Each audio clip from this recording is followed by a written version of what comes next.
Bismillahirrahmanirrahim. Assalamualaikum warahmatullahi wabarakatuh. Waalaikumsalam warahmatullahi wabarakatuh. wabarakatuh. Selanjutnya ini mengelola resistensi terhadap perubahan. Apa sih yang dimaksud dengan resistensi itu? Resistensi ini adalah penolakan gitu ya, penolakan dari karyawan terhadap adanya perubahan gitu. Mungkin di dalam suatu perusahaan tersebut, misalnya kalau pada zaman misalnya ini ya, contohnya di perpustakaan aja gitu. Di perpustakaan, kalau dulu kita datang ke perpustakaan mungkin hanya tulis nama gitu ya, kemudian kita mencari buku, terus kita sudah dapat buku, terus kita pinjam, mau kita bawa pulang, maka kita tulis lagi gitu. Kalau dengan adanya perubahan ini, misalnya kita datang ke perpustakaan dengan membawa kartu perpustakaan, cukup kita pas mau masuknya kita langsung scan barcode-nya, kita bisa masuk, dan kita cari bukunya bisa melalui dengan online gitu kan. Lalu dengan online setelah dapat buku kita ambil, setelah kita ambil maka kita scan barcode lagi untuk kita bawa ke rumah gitu. Nah, itu kan ada perubahan gitu ya. Ada perubahan dari yang tradisional menjadi dengan lebih ke menggunakan teknologi gitu ya, atau lebih menggunakan digitalisasi gitu. Nah, inilah sehingga banyak gitu, sehingga banyak di dalam perusahaan tersebut kadang-kadang ada penolakan gitu. Kadang-kadang penolakan baik itu di dalam strukturnya itu sendiri, teknologinya, manusianya, atau strateginya gitu. Misalnya pimpinan perpustakaan menerapkan strategi harus ada email aktif, harus absen digital gitu ya. Seperti kita ini kan SIM kuliah itu kan sudah ada gitu, pokoknya sudah ada perubahan gitu. Mungkin banyak dosen yang mengalami misalnya penolakan, artinya mereka tidak ingin gitu repot-repot harus harus ada akunnya, terus harus melakukan jam absensi masuk, absensi keluar, atau kalau sekarang kan kami ini dua kali absen ya, 10 menit pertama sampai dan terakhirnya absen keduanya 15 menit terakhir gitu. Artinya di sini sudah ada perubahan gitu. Nah, tapi kadang-kadang di dalam suatu perusahaan itu kalau kita menerapkan strategi, ada juga yang mengalami penolakan gitu. Nah, mungkin kalau penolakan nanti kita bahas supaya lebih luas juga gitu ya. Tapi namun yang perlu Bapak jelaskan di sini, maksudnya kenapa sih ada penolakan gitu ya? Kenapa ada penolakan dari karyawan gitu? Kenapa terjadi penolakan gitu? Itu yang pertama gini, karena kebiasaan. Nah, karena kebiasaan. Kalau biasanya kita masuk masuk kantor misalnya jam 8, terus absen pakai tanda tangan gitu kan. Nah, itu kan sudah menjadi kebiasaan gitu. Terus istirahatnya jam 10, terus ngopi dan sebagainya gitu. Itu kalau yang maksudnya yang kebiasaannya. Terus tiba-tiba gitu. Tiba-tiba ada perubahan bahwa kita masuknya jam 7.30 dan absennya melalui fingerprint. Bukan lagi pakai tanda tangan gitu kan, bukan lagi isi absen gitu. Kemudian ininya jam istirahatnya misalnya hanya 10 menit. Ya. Itu kan sudah ada perubahan gitu. Nah, itu kadang-kadang artinya banyak gitu, banyak karyawan atau orang-orang yang mengalami penolakan gitu. Kemudian penolakan ini terjadi lagi gitu karena rasa aman dan nyaman gitu ya. Mungkin kalau sebelum diterapkan strategi digitalisasi misalnya hanya perlu mengisi buku agenda gitu ya, hanya dengan tulis tangan. Nah, tetapi kalau dengan adanya perubahan strategi itu misalnya harus diisi dengan menggunakan komputer atau aplikasi tertentu gitu kan. Itu kadang-kadang orang yang biasanya tidak suka dengan perubahan gitu ya, tidak suka dengan perubahan itu akan menolak gitu, akan menolak gitu ya. Kemudian artinya di sini bahwa terjadi gitu sabotase mesin produksi, mangkir kerja, menyampaikan keluhan yang berlebihan dan keengganan untuk bekerja. Artinya apa? Mungkin kerja mereka itu akan digantikan oleh mesin gitu. Nah, itu kalau di perusahaan-perusahaan teknologi canggih itu kan mungkin mereka itu hanya melihat gitu ya, hanya melihat hasil-hasilnya saja gitu. Tapi yang melakukan tuh sudah mesin atau robot gitu. Dan mangkir kerja dengan adanya perubahan ini kadang-kadang orang mengalami penolakan itu akibatnya dia akan mangkir kerja. Artinya dia tidak malas kerja jadinya gitu kan. Nah, sehingga nanti itu akan mengoceh terus itu, akan menyampaikan keluhan dan lain sebagainya gitu ya. Nah, dan sebenarnya gitu, dengan adanya perubahan ini sebenarnya ini penting. Nah, pentingnya apa misalnya? Dengan penerapan strategi dengan menggunakan teknologi itu mungkin kerja kita yang dulunya mungkin kita habiskan 4 jam itu bisa menjadi 2 jam gitu kan. Dengan 2 jam tersebut kan bisa kita cari lagi maksudnya kita kerjakan lagi pekerjaan-pekerjaan yang lainnya gitu. Nah, itu memang perlunya resistensi terhadap perubahan. Kemudian banyak gitu karyawan ini menganggap gitu ya kalau perubahan itu disebut ancaman gitu. Ini ancaman bagi kita nih. Nah, tapi menurut survei gitu ya, menurut survei kebanyakan yang merasa bahwa apa itu perubahan itu disebut ancaman itu yang dominannya itu karyawan yang kelahirannya di masa Bobby Boomer. Artinya maksudnya tahun-tahun 63, 73 gitu ya. Jadi mereka itu masih gagap teknologi gitu. Sehingga kalau kita terapkan teknologi, mereka itu akan dengan sendirinya mundur gitu. Inilah maksudnya itu ingat tadi ya, maksudnya yang penolakan itu dominannya gitu ya, orang-orang yang sudah eh, berumur gitu. Tapi kalau dia kelahiran tahun 90 atau ke bawahnya atau 89 itu sampai generasi X, Y, Z ini ya atau generasi milenial itu kan sangat ini kali ya dengan teknologi gitu. Tapi kalau orang-orang yang lahirnya pada masa Bobby Boomer itu kalau istilahnya ya, istilah Bobby Boomer itu yaitu maksudnya tahun-tahun yang 969 70-an gitu itu kalau apa susah gitu. Bukan tidak mungkin bisa menerapkan teknologi tapi mungkin butuh waktu gitu ya, butuh waktu. Kemudian sih apa sih di sini gitu ada pendekatan gitu, ada 3 pendekatan gitu, metode pendekatan. Yang pertama mungkin untuk supaya resistensi ini diterima, dengan perubahan ini diterima, maka ada 3 pendekatan gitu. Yang pertama, strategi perubahan paksa. Ini maksudnya lebih ke pemaksaan, artinya apa, ya nanti itu tidak memandang, baik itu dia senior, mau junior, pukul rata semua gitu ya. Itu meliputi dikeluarkannya perintah dan kewajiban untuk menjalani perintah tersebut. Jadi keunggulan strategi ini terletak pada kecepatannya mungkin ya. Jadi kecepatan menyesuaikan dengan perubahan, tapi kelemahannya itu rendahnya komitmen dan tingginya resistensi. Resistensi ini terjadinya penolakan gitu ya.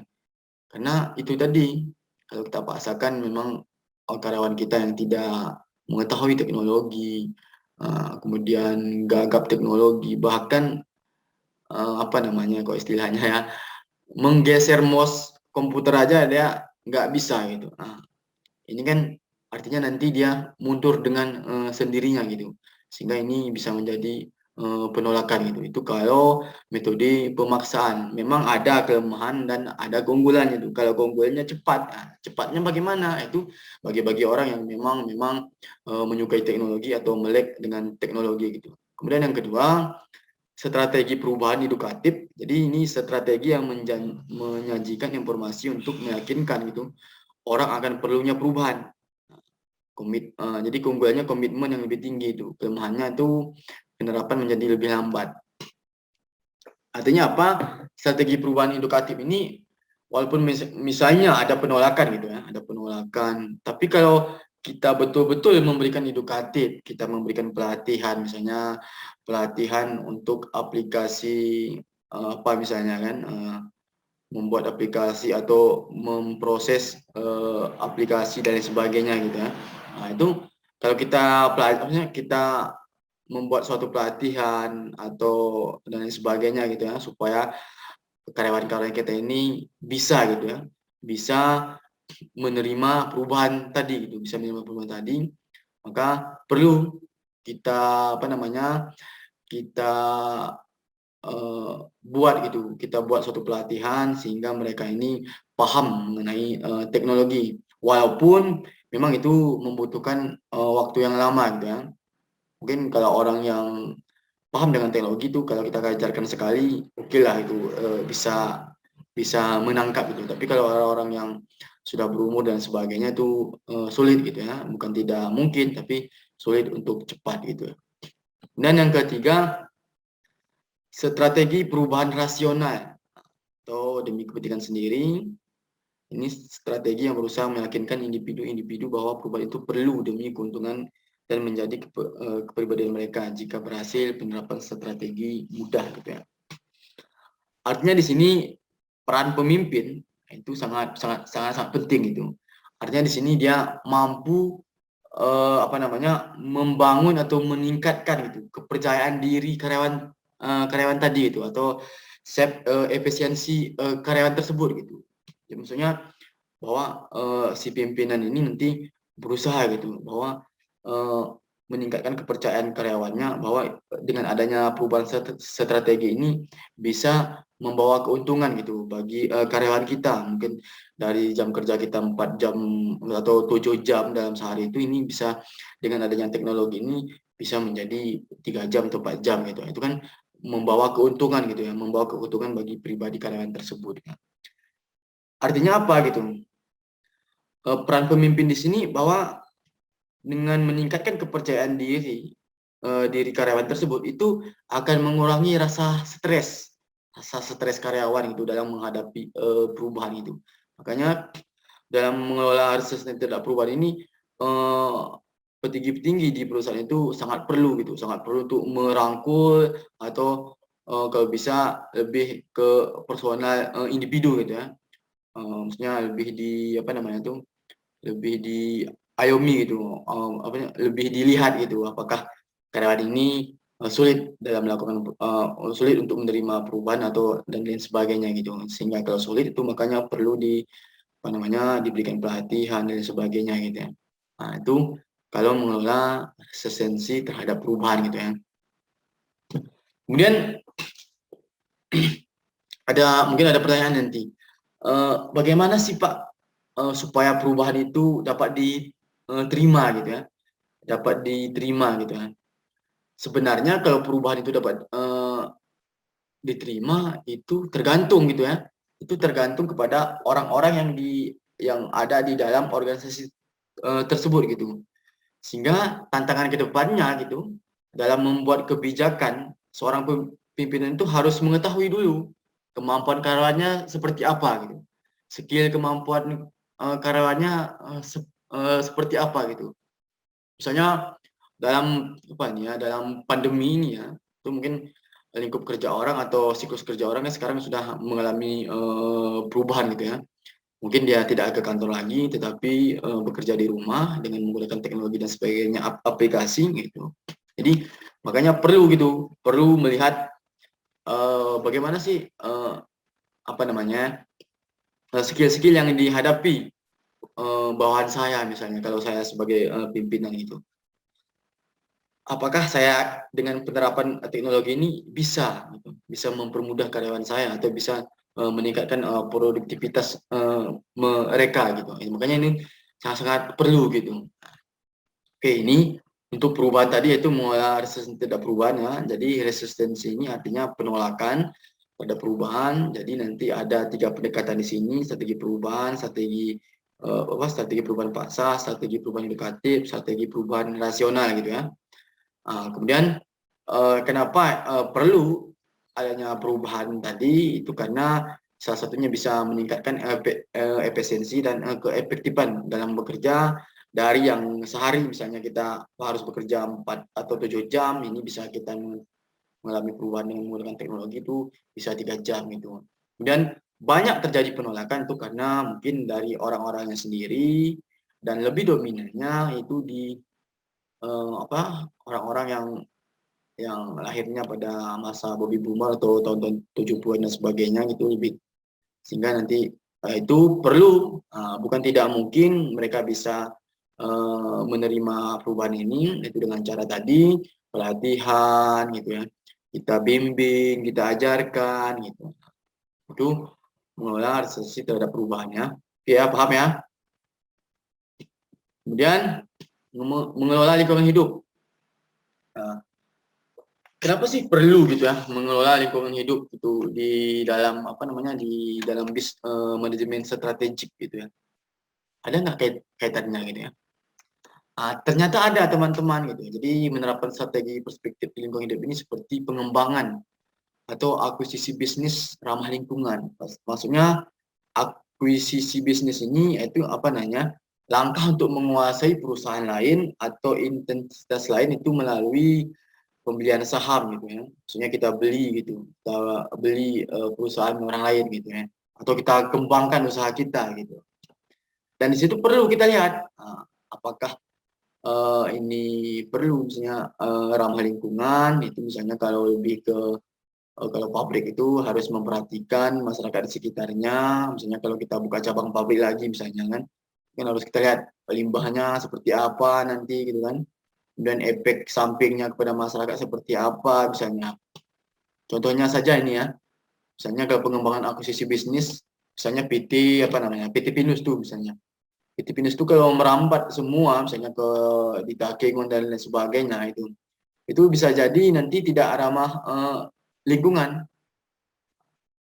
Dan baru-baru ini, bukan baru-baru ini sih, sudah beberapa bulan gitu ya, ada terjadi gitu masyarakat di Riket Gaib itu kampung Pinarogop itu pergi gitu ya, pergi kalau istilah di sini rally ya. Rally misalnya dalam artian ada pesta untuk sunat gitu ya, sunat rasul gitu. Nah, kemudian beliau ini pergi gitu, pergi pakai motor gitu. Tiba-tiba kayu pinus tuh jatuh gitu, jatuh ke belakang, tepat di belakangnya tuh hancur hidupnya, kepala ini hancur gitu, bahkan otak-otaknya keluar gitu kan. Itu kan kalau kita lihat gitu dari perspektif menerapkan strategi di bidang lingkungan itu kan efek samping dari apa tadi ya? Efek samping dari pengembangan. Artinya mungkin pengembangannya bukan hanya orang di Pinus itu bukan hanya di Kabupaten Gelo saja, tapi sudah di Takengon juga gitu kan. Sehingga itu kan akan berdampak gitu. Salah satunya itu tadi contohnya. Pinus itu sudah dikerok, sudah di kalau istilah ininya kan untuk mengambil getahnya gitu, sehingga pinus itu cepat cepat busuk gitu, sikap busuk, sehingga kalau datang angin itu bisa langsung jatuh gitu, dan itu akan membahayakan orang-orang yang melintasi jalan tersebut gitu. Contohnya tadi di Pinarugop tadi gitu ya. Nah, itu contohnya itu. Itu bahwa strategi dari perspektif lingkungannya itu tidak baik gitu. Tidak baik gitu. Mungkin dengan adanya penerapan strategi dengan memperhatikan lingkungan, mungkin nanti orang yang kalau istilah ininya menderes tuh misalnya kalau di tepi jalan raya itu jangan terlalu dekat dengan jalan raya, itu akibatnya tadi seperti itu. Kan bisa kita buat gitu strateginya bahwa ada ada jarak-jarak khusus gitu ya. Mungkin kalau dari jalan raya mungkin berapa meter atau 20 meter baru bisa melakukan untuk pengambilan getah gitu. Itu kan contoh juga gitu ya. Itu contoh realnya itu penerapan strategi fiktif dari lingkungan hidup gitu. Itu perlu kita perhatikan. Misalnya kalau kita sebagai membuat kebijakan itu perlu kita perhatikan teman-teman. Maksudnya jangan hanya mencari keuntungan dari perusahaan tersebut, tapi perlu kita lihat itu. Apakah limbahnya nanti, limbah ini gimana? Apakah ini ada dampaknya? Mungkin limbahnya langsung ke sungai gitu. Dan di sungai itu kan orang ada kehidupan di sana gitu. Bisa jadi ikan dan sebagainya. Orang mencari nafkah di sana misalnya melalui apa? Dengan memancing ikan dan sebagainya gitu ya, atau dengan menggunakan air gitu, air sungai tersebut itu kalau sudah terkontaminasi limbah, nah, bagaimana dong efeknya ke depan gitu. Itu makanya perlu kalau menerapkan strategi itu harus dilihat dari perspektif lingkungan hidup gitu. Makanya di dalam manajemen strategi itu ada gitu, ada pembahasan mengelola lingkungan hidup gitu. Kemudian divestasi atau beralih bisnis. Nah, beralih bisnis ini maksudnya gini ya, pengurangan jenis aset, baik itu aset finansial maupun non finansial gitu. Artinya gini misalnya, kalau di dalam perusahaan itu, misalnya kalau barang yang berpotensi dapat merugikan, maka sebaiknya gitu barang itu bisa dihilangkan gitu, atau bisa dikurangi gitu. Nah, itu kalau dilihat dari lingkungan hidupnya. Dengan apa gitu? Supaya misalnya kalau barangnya terlalu banyak, kalau kita hilangkan, misalnya kalau kita kurangi itu kan bisa memperendah biaya produksinya gitu ya, biaya produksinya gitu. Nah, ini kalau dia dari lingkungan hidup. Makanya nanti kalau ditanya apa sih manfaat gitu menerapkan strategi dari perspektif lingkungan hidup. Nah, itu kan teman-teman bisa jawab. Misalnya dari pengembangan akuisisi bisnis, kemudian dengan memperhatikan lingkungan gitu ya. Jangan ada efek-efek samping yang tidak yang merugikan masyarakat dan sebagainya. Kemudian divestasi bisnis atau beralih bisnis itu dengan mengurangi produk-produk misalnya supaya apa? Supaya tujuannya untuk memperendah biaya produksi gitu ya. Itu kalau dilihat dari lingkungan hidup. Nah, oke. Selanjutnya, ini menciptakan budaya yang mendukung strateginya. Ini kadang-kadang ini juga gitu ya. Ada apa namanya tuh? Ada efeknya juga gitu. Misalnya kalau kita terapkan gitu budaya, misalnya contohnya saja ini ya, supaya mudah ya teman-teman pahami gitu. Misalnya gini, ini Bapak perbandingkan gitu ya. Budaya jangan mahasiswa ya, yang terlalu ini juga ya. Jadi gini ya, budaya ini ya, budaya kerja gitu. Kerja orang Aceh dengan orang Jawa gitu, misalkan ini contohnya ya. Kalau orang Aceh itu kalau kita lihat di Banda Aceh itu mungkin dia cepat masuk gitu. Cepat masuk, tetapi habis itu langsung ngopi gitu. Langsung ngopi jam 9 sudah ngopi. Nah, tapi kalau di orang Jawa, kalau di Jawa tersebut itu disiplin. Nah, disiplin, bukan di Aceh tidak disiplin ya, tetapi mungkin ada oknum-oknum gitu ya. Oknum pegawai yang datang terus absen terus keluar lagi ngopi gitu. Nah, itu kan budaya sebenarnya kalau kita terapkan strategi perubahan itu banyak penolakan gitu. Nah, tapi kalau di Jawa tadi, itu mereka tuh disiplin, cepat gitu ya, cepat, kemudian tidak neko-neko, datang bekerja, kalau istirahat baru istirahat gitu ya. Nah, itu bedanya gitu ya. Namun kalau kita terapkan misalnya budaya disiplin di Aceh, itu kadang-kadang mungkin ada penolakan gitu ya. Tapi kalau di Jawa tadi kita lihat gitu orang-orangnya gitu ya. Nah, oke. Kenapa sih gitu ya ada triangulasi gitu ya, yang teknik multimetode yang efektif untuk mempelajari mengubah budaya perusahaan seperti kombinasi observasi yang menonjol, kuesioner yang sendiri atau wawancara pribadi gitu. Jadi sebenarnya misalnya teman-teman ya, misalnya siapa nih ya, misalnya si Nur Hayati misalnya, dia sebagai pimpinan gitu, dia mau menerapkan strategi gitu. Tapi mungkin orang-orangnya kurang disiplin gitu. Itu bagaimana sih cara Nur Hayati ini supaya dia bisa mengetahui gitu apa sih keinginan para karyawannya, apakah bisa diterapkan misalnya kalau strategi ini misalnya. Misalnya gini, itu bisa dilihat misalnya si Nur Hayati ini membagikan kuesioner gitu. Membagikan kuesioner kepada karyawannya, ini diisi. Nah, jadi dengan melihat kuesioner tersebut akan nampak gitu hasilnya gitu ya.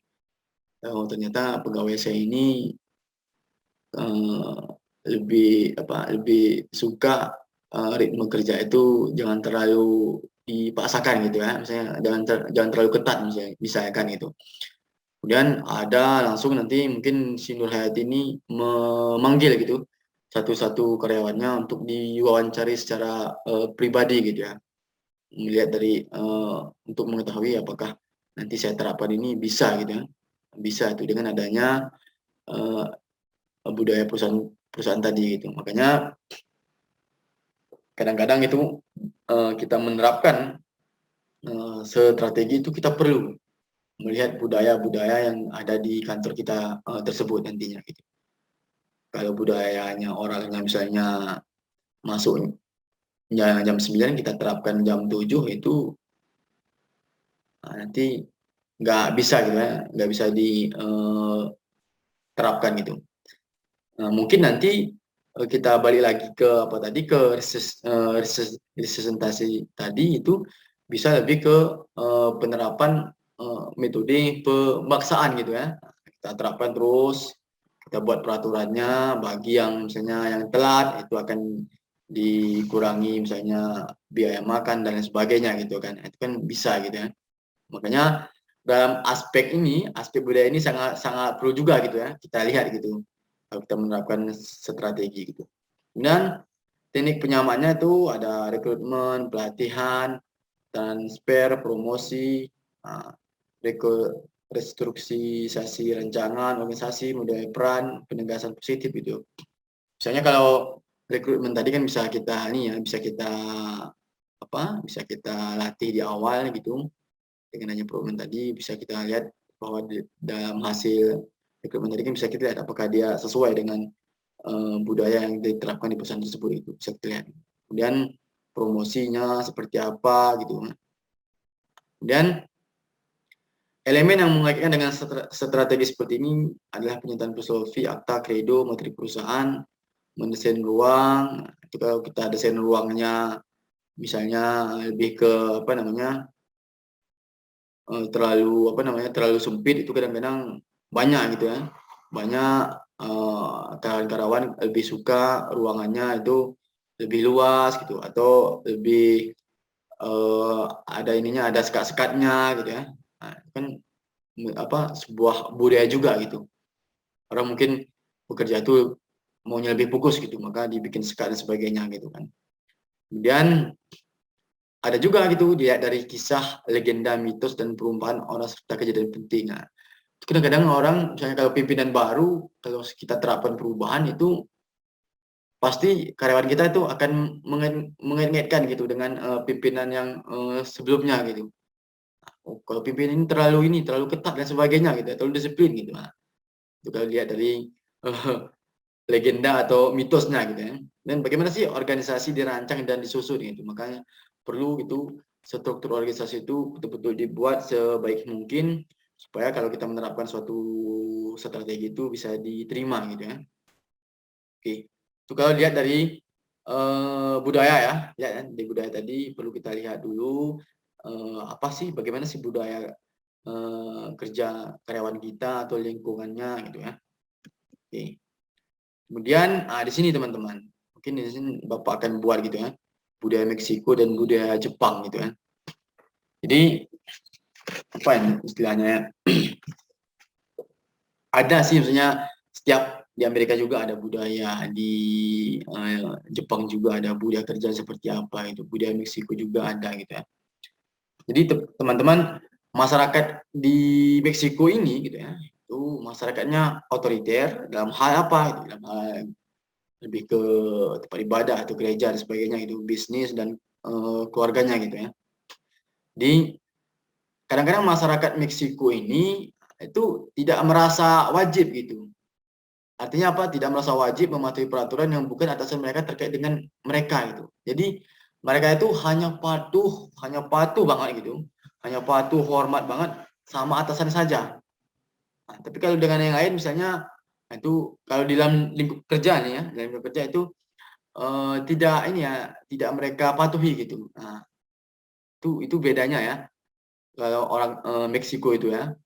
Dan misalnya ini denyut kehidupan di Meksiko itu lebih lambat dengan negara Amerika Serikat. Contohnya listrik kota-kota listrik kota itu bisa bisa tiba-tiba padam dengan sendirinya itu tanpa ada pemberitahuan sebelumnya gitu ya.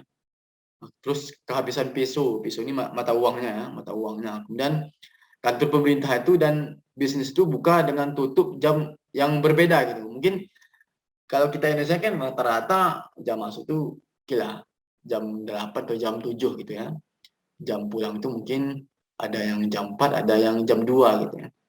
Nah, tapi kalau di Meksiko itu, di Meksiko itu orang tergantung pada pimpinan juga gitu. Mau masuk jam 12, mau pulang jam 2 gitu. Itu kan tergantung gitu ya. Maksudnya peran pemimpin di sini itu sangat ini ya, sangat ditakuti ya, makanya ini lebih disebut masyarakat otoriter gitu ya, lebih ke otoriter gitu. Itu kalau di Meksiko itu ya, kalau di Meksiko ya budayanya ya. Kadang-kadang langsung buka. Kalau kita kan di Indonesia mungkin rata-rata jam 7 atau jam 8 tuh jam masuk kantor gitu. Terus pulangnya mungkin jam 2 atau jam 4 gitu ya. Kalau di sana enggak, kalau di sana enggak gitu. Bisa jadi jam 2 siang buka gitu ya. Jam 4 udah pulang gitu. Atau bisa jadi jam 8 malam buka gitu. Itu kalau di budaya Meksiko. Terus apa sih kelebihan dari budaya Meksiko ini? Walaupun mereka penting kalau dilihat dari sisinya ini tidak disiplin atau tidak patuh gitu ya, hanya patuh pada atasan misalnya misalnya si Siti Marlina gitu. Siti Marlina ini memiliki dia atasannya Siti Hawa gitu ya. Dia itu hanya patuh pada Siti Hawa gitu. Pada yang lainnya enggak, misalnya pada Rosmidar tuh enggak dia. Nah, itu enggak mau dia patuh gitu. Soalnya dia tuh hanya patuh pada atasannya aja gitu. Jadi ada rentang kendalinya gitu ya. Ada rentang kendalinya gitu. Itu kalau di Meksiko gitu. Tetapi orang Meksiko ini apa ya? Penurut gitu. Penuh rasa hormat gitu. Dia tuh misalnya kalau Siti Marlina hanya patuh pada Siti Hawa gitu. Hormat banget dia gitu ya. Karena itu dia tuh pimpinannya langsung gitu, punya rentang kendalinya langsung gitu. Nah, itu kalau di Meksiko gitu ya, inovatif, kreatif gitu ya. Kemudian kalau di Meksiko itu apa namanya, pengusahanya bersifat paternalistik, ya, artinya ini bisa memberikan lebih gitu ya. Misalnya kalau pimpinannya siapa, misalnya Ali Husin pimpinannya gitu.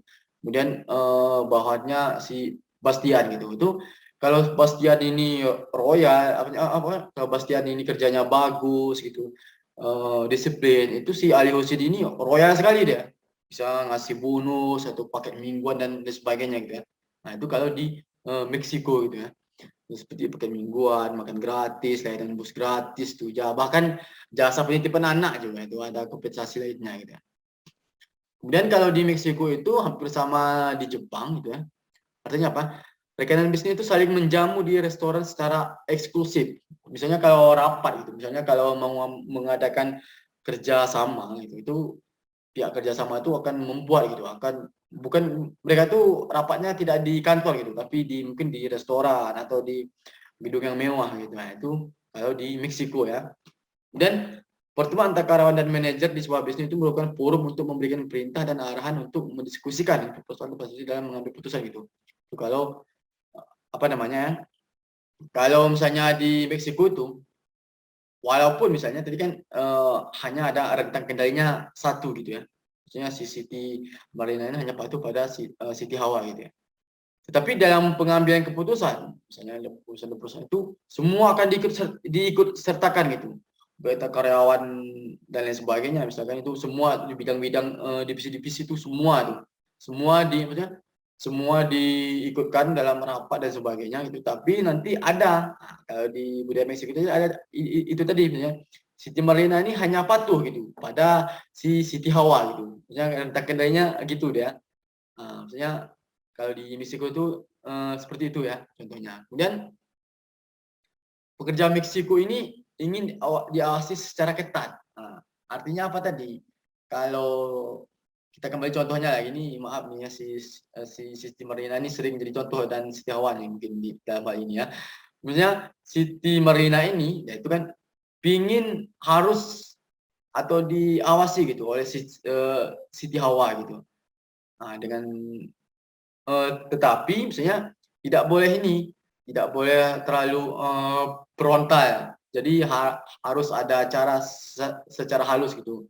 Mungkin kalau si Siti Marlina ini kerjanya terlalu apa namanya, terlalu urek-urekan, misalnya terlalu apa-apa adanya, misalnya tidak apa namanya, tidak apa namanya itu, lebih apa koreksinya hanya ini ya, hanya sepintas saja gitu ya.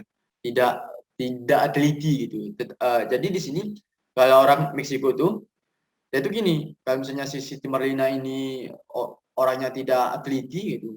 Jadi si Siti Hawa ini betul-betul nanti mencari gitu bagaimana sih cara untuk menyampaikan kepada Siti Marlina ini nih supaya apa namanya? Supaya Siti Marlina ini betul-betul tidak tersinggung gitu.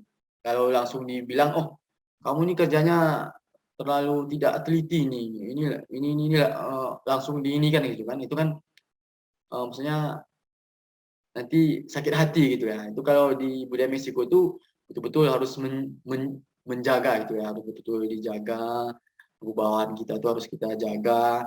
Tetapi mereka sangat ini ya, sangat apa ya, sangat suka diperhatikan gitu.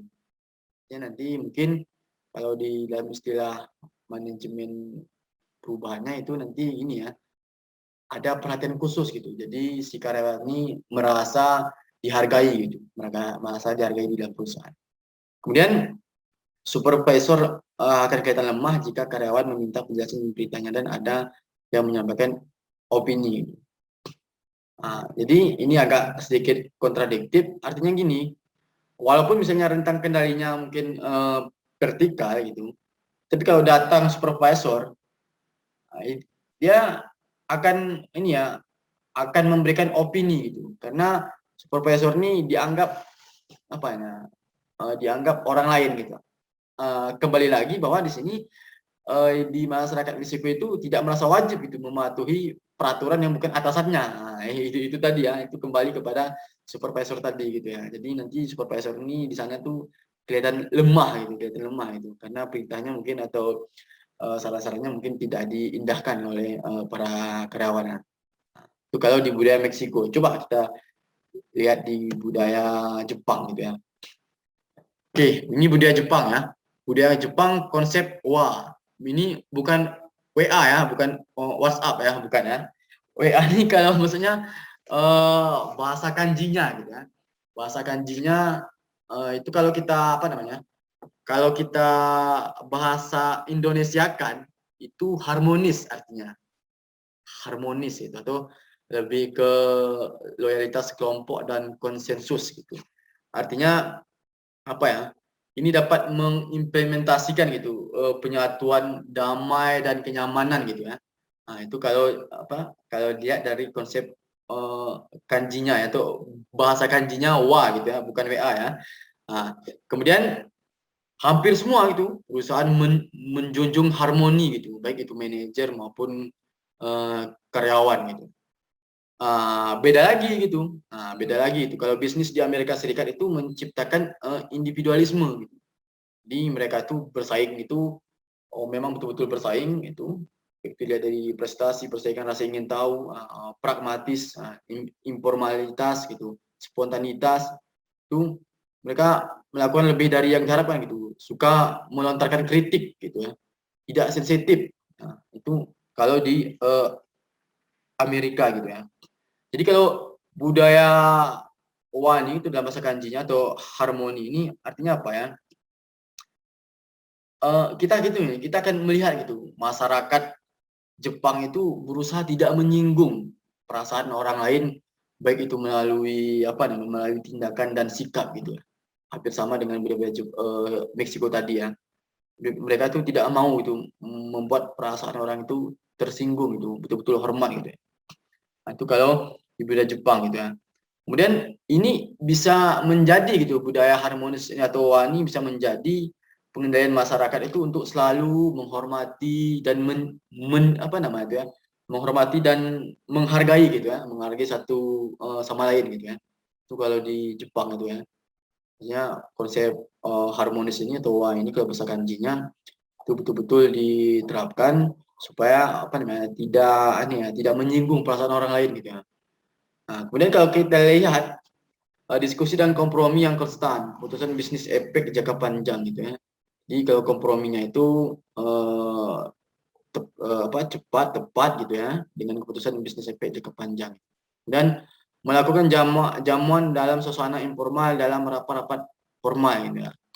Kalau di Meksiko tadi gitu kan, kalau misalnya mau menjadi kerjasama itu mungkin dibawa ke restoran mewah atau tempat makan atau hotel mewah gitu ya.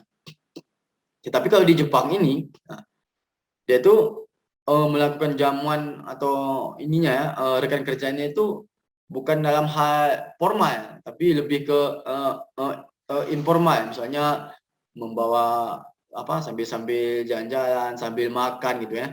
Pokoknya nggak di lingkungan kerja ya misalnya, mungkin di luar jam kerja itu atau malam-malam gitu ya. Nah, itu malam-malam itu kan bisa kita lihat juga di televisi atau film-film gitu kan, yang budaya budaya kerja Jepang itu seperti apa itu. Kemudian kalau kita lihat itu kalau di manajer di Indonesia itu orang-orangnya kan garang-garang semua ya.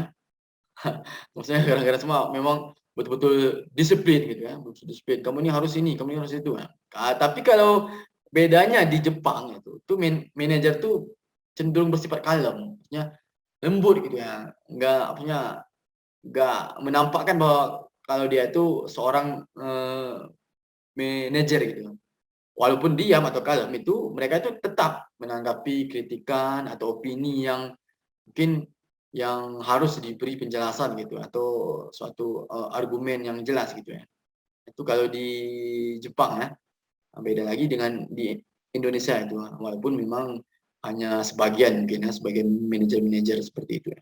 Dan ini tadi manajer Jepang tuh kelihatan pendiam, berjarak, introspektif, dan berorientasi pada orang lain. Berorientasi pada orang lain ini artinya tadi bahwa mereka itu akan betul-betul itu menjaga perasaan orang lain gitu ya. Itu kalau di budaya Jepang ya. Oke, coba kita lihat nih.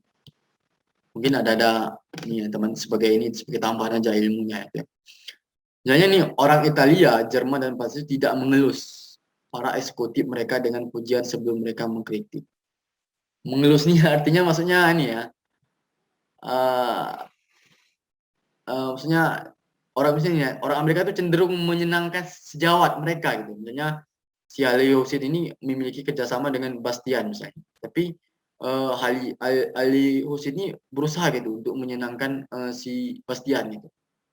Nah, Bastian. Dan walaupun misalnya di dalam hal tersebut mungkin ada suatu tujuan dari Ali ini untuk mungkin bisa menggali informasi dan lain sebagainya gitu. Itu kalau di orang Italia, Jerman dan Prancis ya. Kemudian orang Israel ya, orang Israel ini terbiasa dengan rapat dan lajunya cepat gitu ya.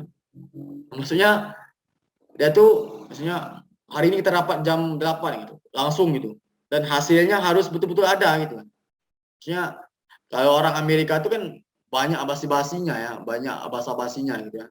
Sama juga dengan orang Indonesia itu kalau mau tujuannya mau tujuannya D itu cari dulu pembahasan A, kemudian pembahasan B, kemudian pembahasan C, panjang dulu gitu.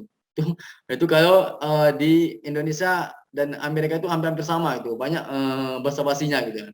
Tetapi kalau orang Israel itu enggak, itu cepat ya itu ya.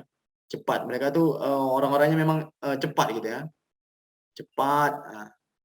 Dan mereka tuh kurang sabar dengan informalitas. Artinya mereka itu betul-betul misalnya kalau rapat memang betul-betul dalam jam kantor gitu ya, nggak di luar dan sebagainya gitu. Itu kalau orang Israel ya. Kemudian kalangan eksekutif Inggris itu sering mengeluh gitu, bahwa eksekutif Amerika itu berbicara terlalu banyak. Nah, itu kalau ini beda-beda lagi kan, Inggris dengan Amerika itu beda lagi itu. Kalau Inggris ya hampir sama dengan orang Israel gitu ya. Informalitas, egalitarisme, spontanitas dan dominasi mereka dalam pola bisnis menunjukkan banyak eksekutif asing. Jadi orang-orang Inggris ini itu merasa gitu ya, kalau orang Amerika itu terlalu banyak bacot gitu ya, terlalu banyak bacot gitu. Itu kalau eksekutif Inggris gitu ya. Kemudian eksekutif Eropa itu merasa diperlakukan seperti anak kecil gitu ya, ketika dimintai memakai papan nama oleh eksekutif Amerika itu. Jadi kalau di sini apa tuh ya? Papan nama juga ya, papan nama juga. Ya kalau papan misalnya mungkin bed nama itu ya, bed nama itu. Itu kalau orang Eropa nggak mau itu. Ya itu kalau kantor, misalnya kalau ke kantor itu orang-orang Amerika tuh Barcelona dan sebagainya tuh bikin Amerika lah gitu ya. Itu kalau kantor itu mereka tuh nggak perlu menunjukkan identitas. Oh bahwa ini saya kerja di kantor ini loh. Nah, itu enggak. Tapi kalau orang Amerika tuh itu bisa menjadi apa ya? eh, Nilai tambahnya gitu ya. Oh, saya bekerja di sini itu menjadi sebuah kebanggaan gitu. Itu kalau di Amerika itu. Kemudian beda lagi nih. Eksekutif di India itu terbiasa menginstruksi satu sama lain gitu. Itu ketika eksekutif mereka mendengar tanpa meminta klarifikasi atau mengajukan pertanyaan, mereka dilihat oleh eksekutif itu tidak menaruh perhatian. Artinya gini, ya, beda lagi nih. Orang India tuh itu kalau misalnya mau suatu membuat kebijakan, kalau tidak ada bantahan, maksudnya kalau tidak ada feedbacknya, misalnya siapa? Misalnya si Muhammad Yani misalnya. Muhammad Yani ini orang India gitu ya, dan Supriyadi juga orang India gitu. Kemudian si Ali Husin ini orang Amerika gitu ya. Nah, kemudian kalau si Ali Husin ini mungkin dia tuh ini ya, walaupun banyak bacot itu, kalau orang Amerika itu banyak bacot tadi ya, banyak bacot, tetapi dia kalau mau membuat suatu kebijakan itu, dia itu tidak akan membantah lagi gitu. Misalnya kalau kebijakannya harus jam kantor tuh jam 8 gitu, harus datang jam 8, paling kurang jam 8 itu kan suatu kebijakan tuh. Itu kalau si Ali Husin ini tidak ini lagi, tidak apa, tidak maksudnya tidak mengajukan sanggahan lagi. Tetapi kalau si Supriyadi dan Muhammad Yamin itu akan ini ya, akan saling bantah-bantah atau saling adu argumen lagi gitu. Walaupun sebenarnya apa namanya itu perintah untuk jam masuk kantor itu sudah diterapkan gitu. Itu kalau bedanya lagi ya, orang India, orang Eropa gitu ya. Ini sebagai tambahan aja gitu ya, ini sebagai tambahan aja apa pengetahuan bagi teman-teman gitu ya. Ternyata beda loh maksudnya apa tuh pola kerja orang-orang di dunia ini beda gitu. Dan beda lagi nih Jepang. Nah, ini beda lagi Jepang Malaysia nih ya. Ketika berorganisasi secara lisan dengan eksekutif Malaysia atau Jepang, itu adalah hal yang tepat untuk menjadikan waktu jeda sejenak. Artinya kalau orang Malaysia itu kalau kita mau cepat, maksudnya ingin tahu suatu kebijakan itu bisa membutuhkan beberapa jam gitu ya. Jadi mereka tuh istilahnya santai gitu ya. Santai. Maksudnya waktu jeda semacam ini apa itu ya? Kalau kita terapkan di orang Israel tadi itu akan tidak ketemu gitu ya. Kalau orang Israel itu maunya cepat gitu ya. Tapi kalau orang Malaysia ini santai dia, maksudnya santai dia itu. Maksudnya kalau mau membuat suatu kebijakan itu nanti aja lah, kan bisa maksudnya nanti lah, maksudnya walaupun mungkin mereka ini orangnya memang disiplin, tetapi beda lagi dengan orang Israel tadi ya. Kalau mau rapat tuh harus dengan lajunya cepat. Kalau Malaysia ini ya bisa mengulur waktu. Hampir sama lah, sama 11-12 lah sama orang Indonesia itu. Waktu Indonesia mungkin kita rapat di undangan jam 8, itu jam 10 baru ngumpul ya. Itu bedanya. Mungkin ini sebagai tambahan aja ya bagi teman-teman. Kemudian ini masalah apa namanya ini keterbatasan produksi. Jadi di sini kapabilitas atau apa namanya kebijakan produksi itu secara signifikan itu bisa menghambat gitu ya, menghambat. Jadi maksudnya gini, misalnya kalau terlalu banyak kita produksi, misalnya kita memiliki suatu perusahaan gitu, terlalu banyak jenis produksi barang kita, itu nanti gitu akan strategi itu akan sulit kita terapkan gitu ya, karena terlalu banyak gitu, terlalu banyak misalnya jenis produksi. Misalnya kalau kita bidang penjualan jasa, misalnya penjualan barang gitu ya, produksi itu banyak gitu. Maksudnya produksi A ini untuk kesehatan, produksi B untuk kecantikan, produksi C untuk apa maksudnya untuk olahraga dan sebagainya. Itu terlalu banyak gitu. Nanti itu akan mengakibatkan gitu aset kita itu akan habis gitu, akan habis untuk mengurusi atau membiayai dengan berbagainya banyak bidang tadi, banyak produksi tadi gitu. Makanya kalau sebaiknya gitu ya, produksi suatu perusahaan itu misalnya satu atau dua jenis barang saja gitu ya, supaya asetnya itu tidak terlalu banyak sehingga nanti bisa digunakan untuk keperluan lain gitu. Itu kalau masalah strategi bisa teman-teman cek sendiri saja. Kemudian, oke ini nggak perlu nih. Nah ini satu lagi, masalah sumber daya manusia ketika menerapkan strategi. Itu ini ya, kalau manajemen SDM itu, nah kalau teman-teman mungkin ke bisnis ya, hampir sama saja gitu. Jadi manajer SDM itu tugasnya mengevaluasi gitu, kebutuhan dan biaya staf itu selama tahap perumusan dan pengembangan rencana penerapan strategi gitu ya. Jadi di sini ya. Jadi di sini ada beberapa. Yang pertama insentif. Nah, ini dihubungkan dengan gaji tadi ya. Pemotivasian manajer dan karyawan, ini mungkin lebih ke antisipasi PHK, menciptakan dan melaksanakan program kepemilikan saham ke karyawan. Ini mungkin nanti kita lebih banyak bahas di bank dan lembaga keuangan mungkin ya. Kemudian mengadakan kebijakan penitipan anak, menyediakan pemimpinan bagi para manajer, karyawan, menyimpang antara kerja dan keluarga. Jadi di sini teman-teman kadang-kadang ini ya, untuk menerapkan suatu strategi itu untuk orang-orang yang ada di lingkungan kerja kita, itu mungkin ada gangguan dari luar gitu. Baik itu dari sosialnya atau politiknya gitu ya. Nah, kemudian kegagalan ini bisa terjadi itu memadukan keahlian seorang dengan petugas penerapan. Dia ahlinya skillnya cuman apa ya? Mungkin dia bisanya gitu. Bisanya hanya mengantar surat gitu. Tapi kalau kita beri beban kerja lebih berat dari mengantar surat tadi, misalnya mengetik dan sebagainya, itu bisa akan menyebabkan stres gitu bagi kalian tersebut, sehingga itu akan mengurangi produktivitas gitu ya. Makanya dalam melakukan strategi itu perlu kita lihat gitu, perlu kita lihat dari lingkungan tadi, baik itu lingkungan hidupnya, kemudian struktur politik di luar sana, misalnya di luar lingkungan kerja kita gitu ya. Dan kita lihat orang-orang SDM kita itu apakah dia memiliki keahlian gitu. Kalau keahliannya hanya sebatas A, kita kasih beban sebatas D, itu kan bisa menyelesaikan pekerjaannya gitu kan. Kemudian perlunya gitu, kalau menerapkan suatu strategi itu perlu dukungan dari atas langsung. Nah, kalau bisa langsung dari atas atau manajemen puncak gitu untuk penerapan, sehingga langsung dilihat gitu apakah karyawan saya ini bisa bisa menerima perubahan dan sebagainya. Itu kalau dari strategi ya teman-teman ya, itu dilihat tadi ada gangguan-gangguan seperti sosial politik, kemudian dilihat dari keahlian itu perlu, kemudian dukungan dari pimpinan itu perlu juga ya. Oke. Nah, kemudian apa sih gitu ya ancaman gitu bagi manajer gitu atau dan karyawan gitu dalam penerapan strategi itu.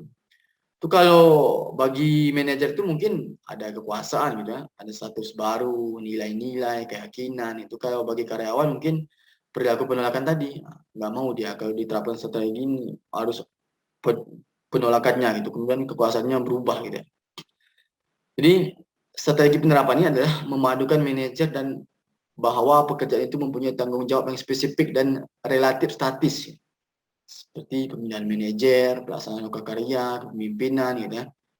Promosi gitu ya, itu juga ya.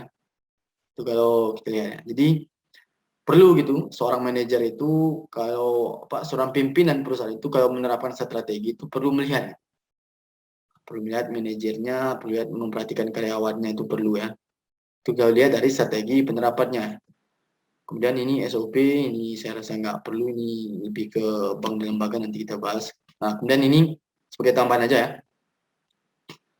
Bagaimana sih cara menyeimbangkan itu antara kehidupan kerja dan kehidupan rumah tangga itu ya? Itu kalau orang-orang di Amerika itu sangat ini ya, maksudnya karyawannya itu sangat diperhatikan gitu. Diperhatikan sampai ke lingkungan keluarganya juga diperhatikan gitu. Kemudian kebanyakan di Amerika Serikat itu orang-orang pekerjaannya lebih dominannya perempuan.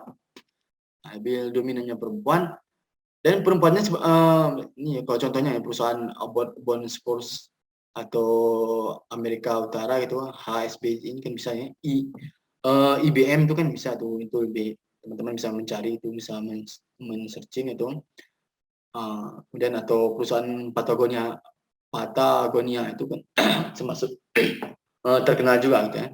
Johnson dan Enson tuh perusahaan terkenal juga gitu. Itu teman-teman bisa lihat tuh, bisa searching itu.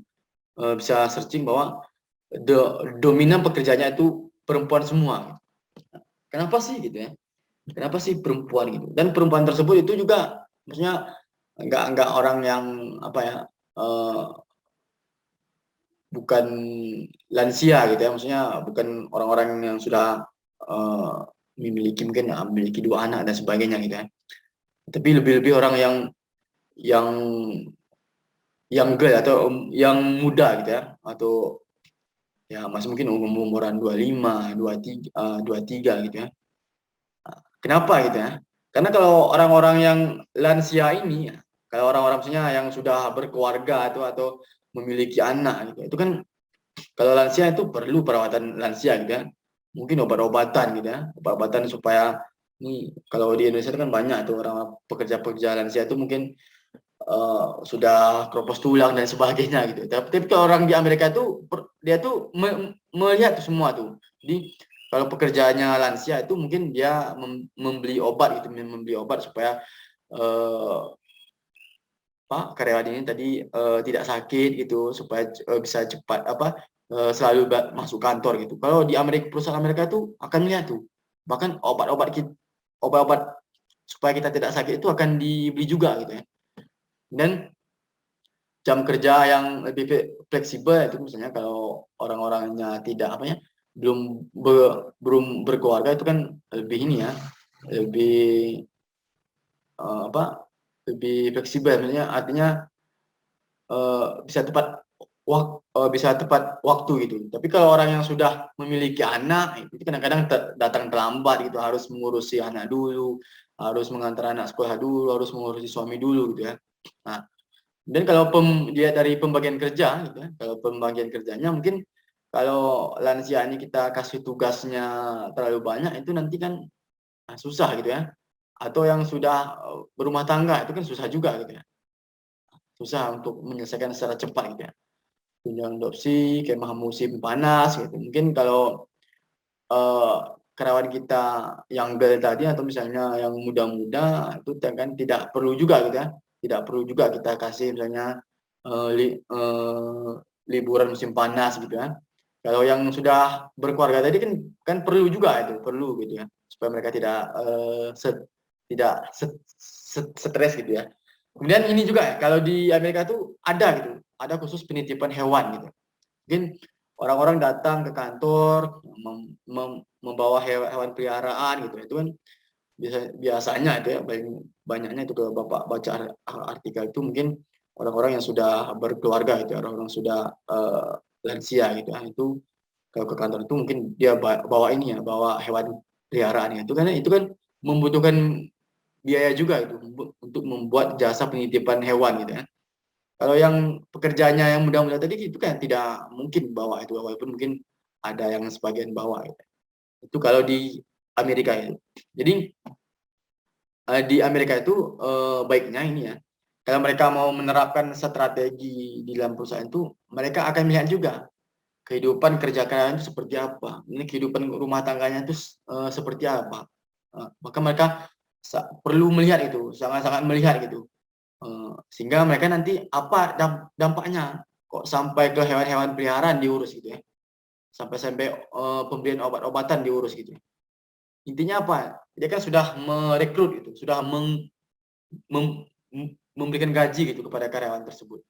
Tapi kalau karyawannya sakit, nah itu kan berdampak gitu pada produktivitas perusahaannya nanti kan. Itu makanya di Amerika itu sangat-sangat ini ya, sangat-sangat semua dilihat itu, semua hal dilihat, bahkan sampai kehidupan rumah tangga itu. Oke, mungkin terakhir nih, manfaat dari angkatan kerja yang beragam. Jadi yang pertama ini perlu memperbaiki budaya perusahaan dan memperbaiki semangat kerja karyawan, menghasilkan retensi karyawan lebih tinggi, mempermudah karyawan yang baru gitu ya, mengurangi keluhan dan tuntutan perkara, itu kalau kerja yang beragam gitu ya, meningkatkan kreativitas. Nah itu kalau sudah banyak kan banyak gitu, kalau sudah banyak apa ya, kalau sudah banyak karyawan itu kan banyak ide atau pemikiran yang bisa dituangkan gitu dalam rapat hal, misalnya dalam pembuatan strategi gitu. Dan mengurangi konflik interpersonal atau karyawan. Itu kalau karyawan kita beragam, itu kan bisa apa namanya? Bisa mengurangi konflik interpersonal ya. Artinya gini ya. Pernah dengar nggak itu ya? Apa istilahnya kalau di Indonesia ini ya? Kita lebih mudah bekerja dengan orang lain daripada saudara kita. Pernah dengar kan itu kan? Nah, maksudnya kita tuh lebih nyaman gitu, lebih nyaman bekerja dengan orang lain dibandingkan dengan saudara kita sendiri, misalnya paman atau bibi dan sebagainya gitu. Nah, itu oke. Kemudian yang 8 tuh memampukan organisasi untuk masuk ke pasar yang baru. Oke, ini masuk ke baru, memperbaiki hubungan dengan klien, meningkatkan produktivitas dan memiliki pattern line up atau hasil inti ya. Ini teman-teman bisa baca juga sih. Nah, oke. Kesimpulan terakhir nih. Ini kesimpulan terakhirnya gini ya, ini kesimpulannya. Jadi perumusan strategi yang berhasil itu sama sekali tidak menjamin penerapan juga berhasil. Itu yang kemarin kita bahas bahwa strategi itu, perumusan strategi itu belum tentu nanti kalau penerapannya berhasil gitu. Itu kesimpulan dari pembahasan kita ini. Dan secara singkat bahwa penerapan strategi itu berarti perubahan gitu ya. Perubahan yang secara luas adalah pekerja yang sesungguhnya dimulai setelah strategi itu dirumuskan gitu. Artinya gini, artinya apa? Bahwa penerapan perubahan itu dengan munculnya itu setelah adanya perumusan strategi. Kemudian diterapkan strategi tersebut, maka akan ada perubahan. Nah, mungkin dari perubahan tersebut ada penolakan, ada resistensi dari karyawan-karyawan gitu. Kemudian penerapan strategi ini berhasil gitu, yang berhasil ini membutuhkan dukungan. Nah, jadi mungkin yang membuat kebijakan itu langsung melimpahkan gitu ya, ini strateginya, tetapi tidak tidak didukung, itu juga akan berpengaruh, itu strategi yang dirumuskan itu tidak akan berhasil gitu.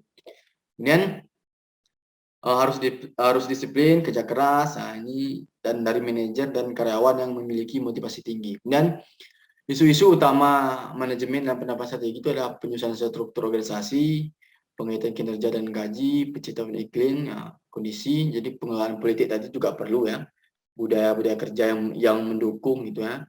Kemudian dilihat kita lingkungan tadi itu juga perlu kita lihat. Jadi bentar ya.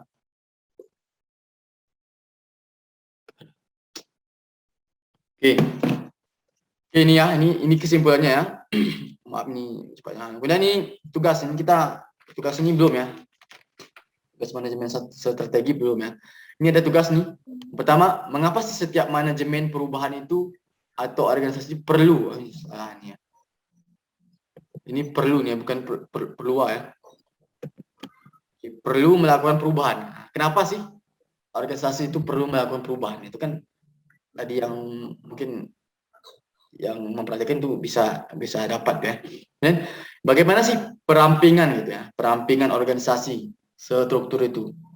Misalnya kalau strukturnya terlalu besar kita rampingkan gitu, apakah itu dapat mempengaruhi struktur organisasi dan karyawan tersebut ya. Cukup 2 aja itu. Cukup 2 aja. Dan ini kemarin Bapak lupa tuh ya di tugas-tugas bank dan lembaga kemarin. Nah ini kalau bisa nih teman-teman format pengirimannya itu bikin nama ya, bikin nama, NPM, tugas mandiri ya, supaya tidak banyak kali email gitu ya. Ini kalau saya buka email itu saya kadang-kadang bingung gitu. Ini tugas apa gitu ya. Harus cari orangnya dulu. Oh, ini namanya berarti dari kelas ini gitu ya. Nah, oke ya. Ini tugas ya. Kumpulnya tanggal 27 berarti hari Rabu ya. Supaya hari Kamis itu bisa ini ya, bisa kita bahas sebentar gitu ya. Gak ada waktu.